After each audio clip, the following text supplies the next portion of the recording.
dengan syarat kita jadi orang yang suka mengerjakan suruhan Allah dan meninggalkan larangan Allah.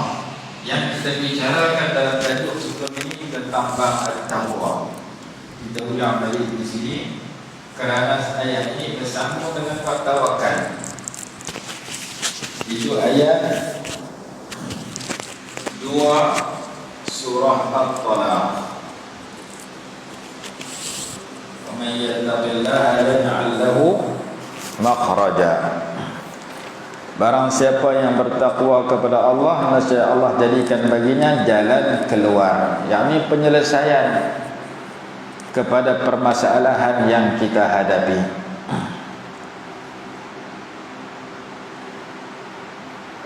Ayat ini merupakan satu isyarat bahawasanya tidak akan bersabar di atas mengamalkan hukum hakam Allah, antaranya hukum yang berkait dengan talak tadi, melainkan orang-orang yang bertakwa. Walaupun ayat ini dia sambung dengan cerita talak dan rajak, tetapi maksud dia adalah umum. Wal ahsanu an yurada bihi min hadhi an yurada min hadhi al-umum la khusus at-taqwa fi amri nisa. Takwa ni bukan sahaja dalam urusan dengan perempuan, seperti mana ayat ni cerita tadi tentang suami dengan isteri yang berpisah, yang duduk dalam masa iddah boleh rojok ataupun boleh teruskan perceraian itu. Tetapi takwa ini dalam semua perkara. Kalau dalam istilah bahasa Arab dia panggil jumlah mu'taridah, ayat yang main tengah-tengah cerita lain. Cerita satu cerita, lepas tu ujung tu ada cerita yang sama, tengah-tengah main cerita lain. Dia panggil jumlah mu'taridah. Kata dalam kitab Sawi, hadhil jumlatu i'tiradiyatun fi asna'il ahkamil muta'alliqati bin nisa. Ayat ni, ayat wa may yattaqillah ni mai tengah-tengah di antara cerita hukum hakam berkait dengan perempuan. Sebelum tu bab talak dan selepas tu bab perempuan lagi, iaitu ayat ketiga. Ayat keempat, wallati ya'isna minal mahidha min nisaikum, masih lagi bab iddah. Jadi di antara bab talak dengan bab iddah, di tengah-tengah dia bab taqwa dan tawakal. Jadi ayat 1, ya ayyuhan nabi idza talaqtumun nisa. Ayat kedua, fa idza balagna ajalahunna. Ujung ayat kedua, wa may yattaqillah. Awal ayat ketiga, wa yarzuqhu min haitsu la yahtasib. Wa may yatawakkal 'ala Allah fa huwa hasbuh. Innallaha balighu amrihi qad ja'ala Allah li kulli shay'in qadra. Itu ayat ketiga. Ayat kedua tentang takwa, ayat ketiga tentang tawakal, ayat keempat cerita perempuan balik, cerita iddah. Wallahi ya'isna minal mahidhi min nisaikum in irtabtum fa'iddatuhunna 3 ashhurin wallahi lam yahidna. Perempuan yang sudah tidak ada haid, yang telah putus haid, bila dicerai tidak ada haid, iddahnya 3 bulan. Perempuan yang belum ada haid, kahwin ketika umur kecil-kecil, kemudian dicerai, iddahnya 3 bulan. Yang itu perbahasan pada ayat keempat. Wa ulatul ahmal, perempuan yang mengandung, dicerai dalam keadaan mengandung, maka iddahnya berakhir ketika dia melahirkan anak. Kalau dia baru mengandung 2 bulan, suami dia cerai dia, setelah 9 bulan mengandung baru melahirkan anak, maka iddah dia 7 bulan. Kalau dia mengandung 9 bulan, suami dia cerai dia, duduk 2 hari dia beranak, maka iddahnya berakhir setelah 2 hari. Perempuan yang sedang mengandung diceraikan oleh suaminya, iddahnya berakhir apabila dia melahirkan anak, tak kira lama ataupun sah. Itu pembahagian-pembahagian yang dibicarakan oleh ayat tadi. Jadi cerita tentang perceraian, sebelum tu tengah-tengah cerita tentang takwa dan tawakal. Lepas tu sambung pula cerita tentang iddah. Kemudian ujung ayat keempat cerita takwa balik, wa may yattaqillah yaj'al lahu min amrihi yusra. Siapa bertakwa kepada Allah, Allah jadikan daripada urusannya itu kemudahan. 2 ayat ni cerita takwa. Ayat 2, ayat 4. Ayat 2 kata siapa takwa, Allah jadikan jalan keluar penyelesaian dalam kesusahan hidup. Ayat keempat kata siapa takwa, Allah permudahkan segala urusan dia. Dua kelebihan takwa yang dibicarakan dalam ayat 2 dan ayat 4. Sementara ayat yang ketiga disebut digunakan rezeki dari sumber yang dia tak sangka, dimurahkan rezeki kepada orang yang bertakwa. Kita cerita dah dulu, kebanyakan ulama tafsir menyatakan ayat ini turun pada seorang sahabat yang bernama Auf ibnu Malik al-Ashja'i radhiyallahu anhu, di mana orang-orang musyrikun telah menawan anak lelakinya yang bernama Salim. Lalu Auf datang berjumpa Rasulullah sallallahu alaihi wasallam, mengadu kepada Nabi sallallahu alaihi wasallam tentang kesusahan dia. Dia kata, innal aduwa asara bni wa jaza'atil ummu fama ta'muruni.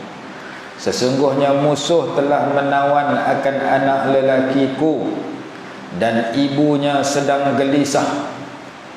Mak dia, isteri aku, mak pada anak tu sedang hidup, sedang menderita, susah hati pasal anak dia ditangkap oleh orang kafir musyrik. Fama ta'muruni, apa kau nak suruh saya buat wahai Rasulullah? Maka Nabi SAW suruh buat dua perkara. Yang pertama, Rasulullah SAW bersabda, ittaqillah, tiga perkara. Ittaqillah wasbir, bertakwalah kamu kepada Allah dan bersabarlah kamu. Yang pertama suruh bertakwa, takut ke Allah, buat yang Allah suruh, tinggal yang Allah larang. Yang kedua suruh bersifat sabar, jangan gelisah. Yang ketiga, wa amuruka wa iyyaha, aku suruh engkau wahai Auf dan isteri engkau, antastaksira, hendaklah kamu berdua memperbanyakkan membaca, antastakthira min qawli la hawla wa la quwwata illa billahil aliyyil azim. Aku mau kamu dengan bini kamu hadut susah hati pasal anak kena tangkap dengan musuh tu, duduk di rumah banyak-banyak wirid ulang la haula wala quwwata illa billahil aliyyil azim, la haula wala quwwata illa billahil aliyyil azim, sebanyak-banyaknya. Maka dia pun pulang ke rumahnya dan dia berkata kepada istrinya, sesungguhnya Rasulullah SAW telah menyuruh aku dan engkau untuk kita memperbanyakkan membaca la haula wala quwwata illa billahil aliyyil azim. Faqalat, istrinya jawab, ni'ma ma amarna bih, itu adalah sebaik-baik perintah yang baginda perintahkan kita berdua lakukan. Faja'ala yaqulan, lalu mereka berdua pun membanyakkan baca. Duduk di rumah laki dengan bini, mak dengan ayah, teringat ke anak duduk jauh. Anak pula bukan duduk dalam suasana syok, duduk dalam suasana susah hati pasal ditawan oleh musuh. Maka mak dengan ayah duduk ulang la haula wala quwwata illa billahil aliyyil azim sebanyak-banyaknya. Berkat arahan Nabi SAW, suruh bertakwa, suruh bersabar, suruh baca wirid itu sebanyak-banyaknya, zikir itu, maka Allah proses cara nak memberikan, nak menyelamatkan anak dia itu. Lalu musuh lalai. Ada kata lalai itu dengan sebab mereka mabuk, minum arak banyak, mabuk bukan lena habis. Maka ketika mereka sedang lalai itu, anaknya keluar daripada tawanan mereka. Anak dia halau balik dengan seorang dia saja, berjumlah 4,000 ekor kambing. Bukan balik tangan kosong, bawa balik kami 4,000 ekor. Pasal puak tu semua tunggin habis. Musuh tawan ni semua tidur, tak sedap pergi ke mana.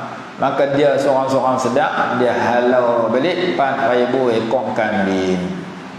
Kalau kambing seekor 1,000, 10 ekor 10,000, 100 ekor, nak bilang tak kerti lah. Ni 4,000 ekor.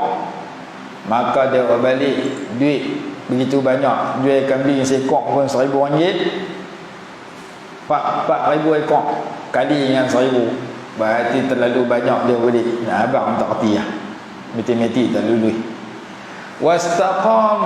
Wastaqa min ibli 50 ba'iran, dan dia membawa juga, dia halau balik 50 ekor unta. 4,000 ekor kambing, 50 ekor unta, menurut satu riwayat. Dan dia pulang ke Madinah dengan ribuan kambing tadi dan unta yang 50 ekor tadi. Maka bapaknya pi tanya Nabi SAW, ayahillu li an akula mimma ata bih ibni, adakah halal untuk aku makan binatang yang dibawa pulang oleh anakku? Nabi SAW jawab, ya, na'am, ya. Maka turunlah ayat, wa man yattaqillah yaj'al lahu makhraja wa yarzuqhu min haitsu la yahtasib. Barang siapa yang bertakwa kepada Allah, nescaya Allah jadikan baginya jalan keluar, jalan penyelesaian dalam segala kesusahan dan permasalahan dalam hidupnya. Bukan tekat jalan keluar penyelesaian dalam masalah dalam hidup, yang kedua Allah rezekikan, bagikan rezeki kepadanya dari sumber yang dia tak sangka. Ada saja sebab-sebab untuk rezeki datang dengan mudah kepada dirinya. Itu ayat tentang takwa. Sambungan dia tentang tawakal. Wa man yatawakkal 'ala Allahi fahuwa hasbuh. Dan barang siapa yang bertawakal kepada Allah, pasti Allah mencukupkannya. Pasti Allah mencukupkannya. Cukuplah Allah baginya, yakni untuk menolong dan menyelamatkannya. Dalam syarah As-Sawi dia kata, dalam Al-Jalalain dia kata, wa man yatawakkal 'ala Allah ay fi umurihi, barang siapa yang bertawakal kepada Allah dalam semua perkara yang ia lakukan, fahuwa hasbuh ay fahuwa kafihi, maka Allah akan mencukupkannya. Dalam syarah Sawi kata, man fawwada amrahu ilaihi kafahu ma awhamahu wal akhdhu bil asbab la yunafi at-tawakkula li'annahu ma'murun bihi lakin la ya'tamidu ala tilka al-asbab. Barang siapa yang menyerahkan urusannya kepada Allah, nescaya Allah mencukupkan apa yang dia inginkan itu, dan usaha yang dia lakukan tidak bertentangan dengan tawakal, kerana usaha itu disuruh, tetapi dia jangan berpegang kepada sebab itu.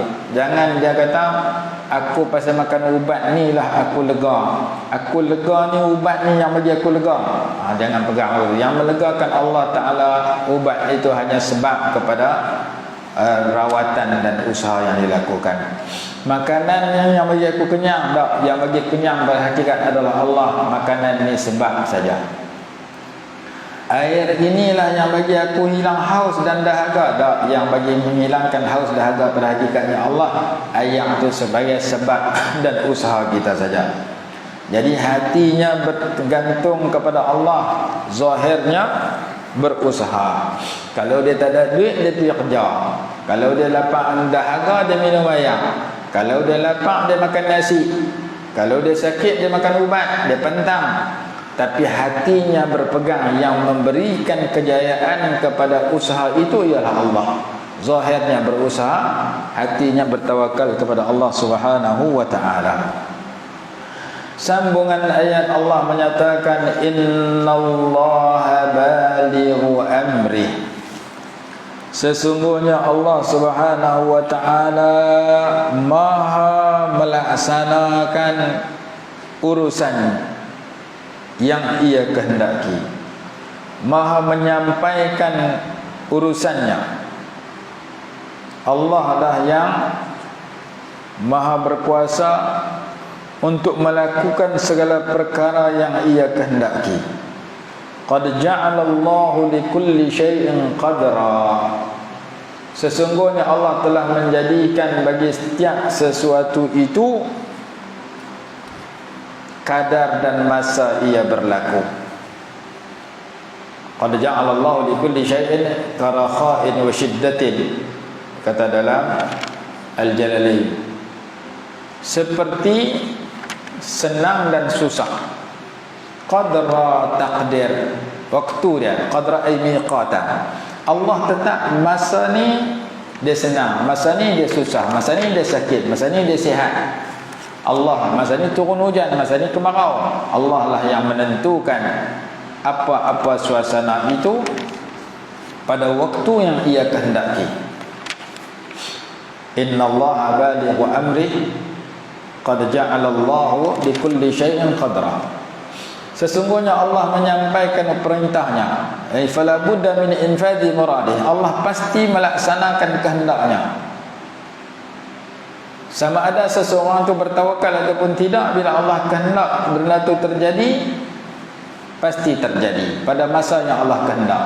Cuma orang bertawakal dapat yang pertama dihapuskan dosa, yang kedua dibanyakkan pahala. Wa man yatawakkal 'ala Allah yukaffir anhu sayyi'atihi wa yu'dhim lahu ajra. Allah hapuskan dosa dengan sebab dia bertawakal, Allah bagi pahala banyak dengan sebab dia bertawakal. Kalau dia tak berusaha, tak bertawakal pun, kalau Allah kehendak benda tu akan berlaku, tetap akan berlaku, cuma dia tak dapat pahala. Qad ja'alallahu likulli syai'in qadra ay miqatan. Allah jadikan bagi setiap sesuatu itu waktu dia, takdiran la yata'addahu. Allah takdirkan, tentukan yang tidak akan melampaui ketentuan Allah. Jadi ayat ini digunakan lidaf'i kurabid dunya wal akhirah, untuk mengelakkan, untuk menolak susah hati dunia dan akhirat. Penderitaan dunia akhirat ditolak dengan janji dalam ayat ini. Ada hadis kata, inni la'alamu ayatan law akhadhaha an-nasu biha lakafathum. Sesungguhnya aku tahu satu ayat dalam Quran, kalau orang ramai mengambil ayat ini, beramal dengan ayat ini, sudah cukup bagi mereka. Wa man yattaqillaha yaj'al lahu makhraja. Nabi SAW mengulang-ulang ayat itu.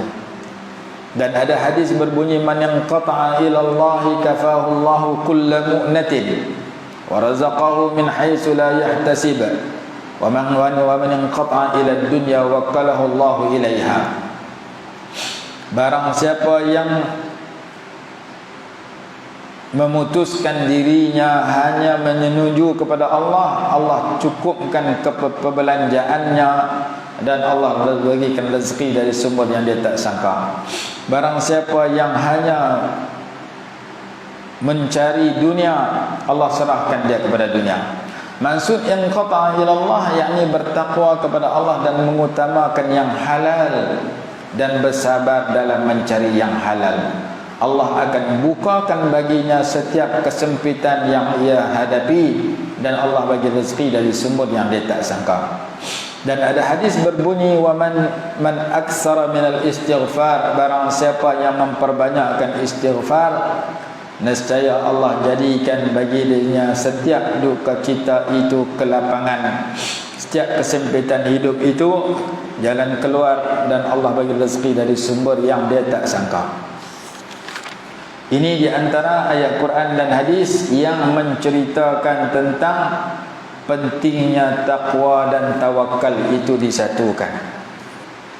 Wa man yatawakkal 'ala Allah fa huwa hasbuh.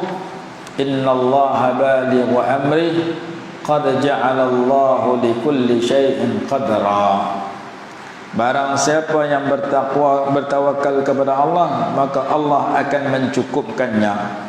Sesungguhnya Allah pasti melaksanakan perintahnya, urusannya apabila tiba masanya. Kadang-kadang kita susah hati dengan sebab sesuatu yang kita takuti. Dalam satu syair yang disebut di dalam tafsir Al-Qurtubi, ulama menyatakan wala'allama takhshahu laysa bikainin wala'allama tardahu laysa yakunu sayakunu ma huwa kainun fi waqtihi wa akhul jahalati mut'abun wa mahzunu. Wala'allama takhshahu laysa bikainin, boleh jadi sesuatu yang kamu takutkan itu tidak akan berlaku. Wala'allama tardahu laysa yakunu, dan boleh jadi sesuatu yang kamu suka itu juga, yang kamu redha itu juga tidak akan berlaku. Hak kamu takut tak boleh berlaku, hak kamu nak pun tak boleh berlaku. Lepas tu macam mana dia boleh berlaku? Sayakunu ma huwa kainun fi waqtihi, akan berlaku apa yang Allah tentukan akan terjadi pada waktunya. Wa akhul jahalati mut'abun wa mahzunu, orang yang jahil letih dan sedih. Orang tak reti, tak tahu, duduk dalam sedih dengan apa yang dia fikir. Fikir anu, fikir ni, hak ni saya takut terjadi, saya sedih pasal takut menimpa saya. Yang ni pula saya ingin terjadi, saya sedih sebab saya ingin tu tak jadi-jadi lagi. Saya nak dak anu, nak dak ni tak dapat, susah hati. Saya takut anu mai kat saya, anu takut mai kat saya, susah hati. Susah hati kerana takut benda tak elok menimpa. Susah hati kerana benda baik yang dia nak belum tercapai. Duduk dalam susah hati siang malam. Sedangkan kejadian yang kita ingini tu pasti akan berlaku dengan usaha, dengan tawakal, dengan kehendak Allah apabila tiba masanya. Kerana Allah sebut dalam ayat ini, innallaha balighu amrihi qad ja'alallahu likulli syai'in qadra. Allah jadikan bagi setiap sesuatu itu qadran ay miqatan, waktu dia. Macam Imam Syafi'i kata, kita berdoa, doa ni serupa anak panah yang kita lepaskan. Bila kita lepas anak panah, nak kena waktu mana, tak kena tepat ke tak tepat, itu kerja Allah Ta'ala. Kita berusaha memanah sesuatu yang kita nak panah. Dan ada ulama kata, anta turid wa ana urid wallahu yaf'alu ma yurid. Kamu kehendak, saya juga kehendak, dan Allah akan lakukan menurut apa yang ia kehendak. Kita semua ada kehendak-kehendak tertentu. Setelah kita berkehendak, kita berusaha untuk mencapai kehendak kita itu, kadang-kadang tak nampak kesan positif daripada kehendak dan usaha kita. Tapi Allah akan bagi menurut waktu yang ia kehendak. Mungkin kita kehendak sekian, dia bagi terus besok. Mungkin kita kehendak sekian, dia ganti benda lain. Mungkin kita kehendak sekian, bagi pun tak, ganti pun tak, tapi dia nak bagi tingkat yang tinggi dalam syurga. Maka kerja kita berkehendak dan berdoa dan berusaha.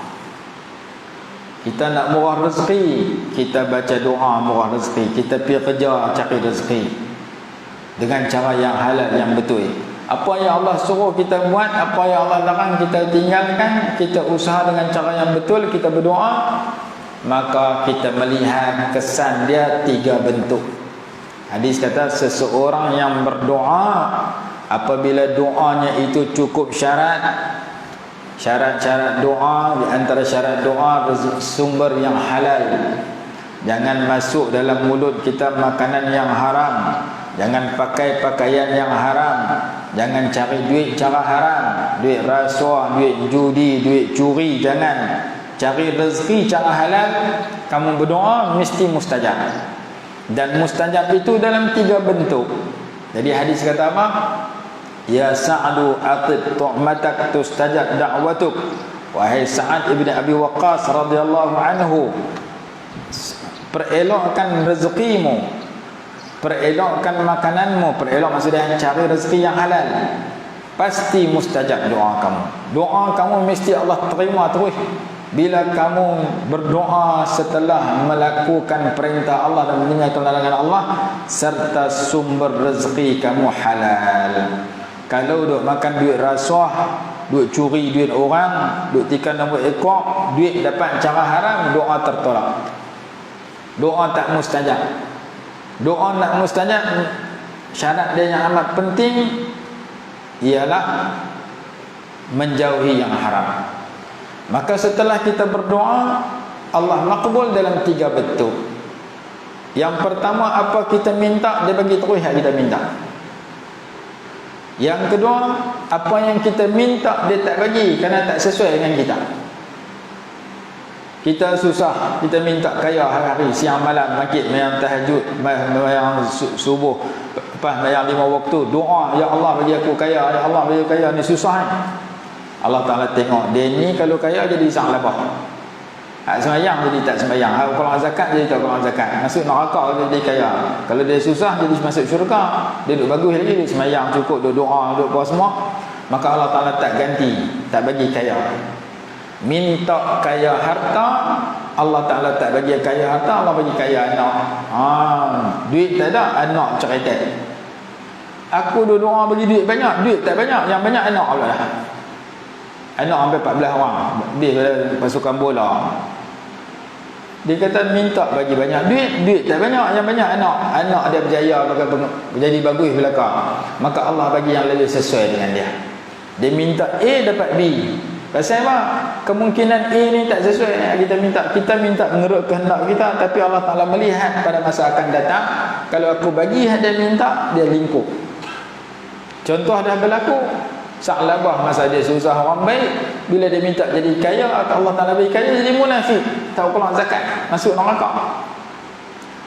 Maka Allah bagi dalam bentuk yang pertama, apa yang kita minta dia bagi terus.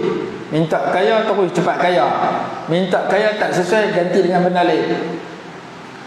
Itu cara kedua. Cara ketiga, minta apa yang kita minta dia bagi pun tak, dia ganti pun tak, tapi Allah taruh nak bagi di akhirat. Lagi banyak kita minta, lagi tinggi darjat kita dalam syurga, lagi banyak nikmat kita dalam syurga. Pemberian yang ketiga ni yang terbaik.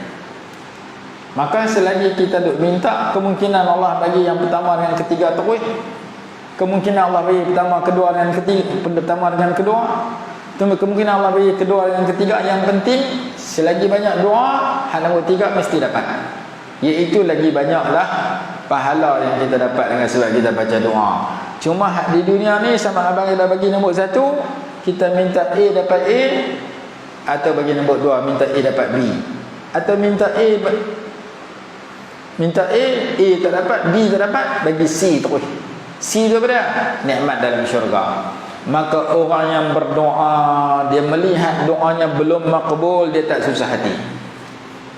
Kerana kemungkinan Allah nak bagi dalam bentuk B, ganti dengan benda lain.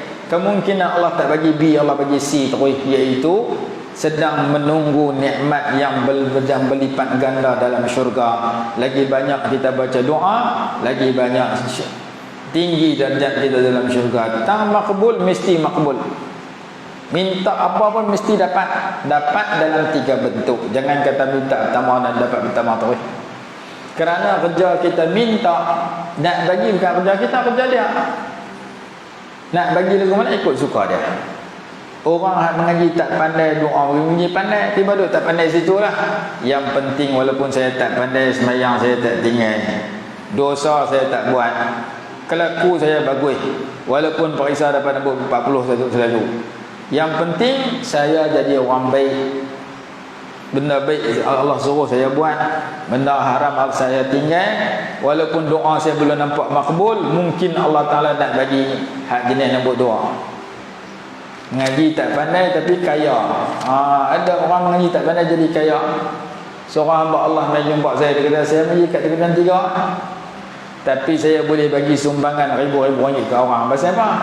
Saya tanya, macam mana kamu mengaji kat Tegerian 3 tapi rezeki murah jadi orang kaya pada saya? Kita mengaji masuk universiti pun duit sikit Dia mengaji kat Tegerian 3 duit banyak. Dia kata Allah Ta'ala tak boleh saya jadi kontraktor. Mengaji rendah tapi jadi orang kaya. Saya jadi kontraktor bahagian sekian ahli perniagaan, dia kata. Saya jadi ahli perniagaan, niaga jenis besar-besar seluruh Malaysia dia pegang. Mengaji dekat Tegerian 3 tapi jadi ahli perniagaan yang berjaya. Kita mengaji di universiti, awal bulan makan lauk ayam, hujung bulan rubuh ikan temenu, makan nasi dengan tuyu. Mengaji universiti duit sikit, mengaji tiga duit banyak. Allah takdir sedemikian. Jadi kadang-kadang kita minta A dapat B, kadang-kadang kita minta A dapat A, kadang kita minta A dapat B, kadang kita minta A pun tak dapat, B pun tak dapat, tapi dapat C. Maka hadis kata sesiapa yang berdoa, cukup syarat doa dia mesti doa dia makbul dalam 3 bentuk. Yang pertama, apa dia minta Allah bagi terus. Yang kedua, Allah Ta'ala tak bagi terus, ganti dengan benda lain. Yang ketiga, Allah tak bagi dan tak ganti di dunia, tapi Allah sediakan darjat yang tinggi dalam syurga. Wallahu a'lam masalah. Sampai ke penghujung ayat berikutnya kita sambung besok. Bismillahirrahmanirrahim. Alhamdulillahirabbil alamin wassalatu wassalamu ala sayyidina Muhammad wa alihi wasallam. Allahumma anfa'na bima 'allamtana wa 'allimna ma yanfa'una warzuqna 'ilman yanfa'una bi rahmatika ya arhamar rahimin. Rabbana atina fid dunya hasanah wa fil akhirati hasanah qina adzabannar. Sallallahu alaihi wasallam Muhammad wa ala alihi wasallam. Alhamdulillahirabbil alamin.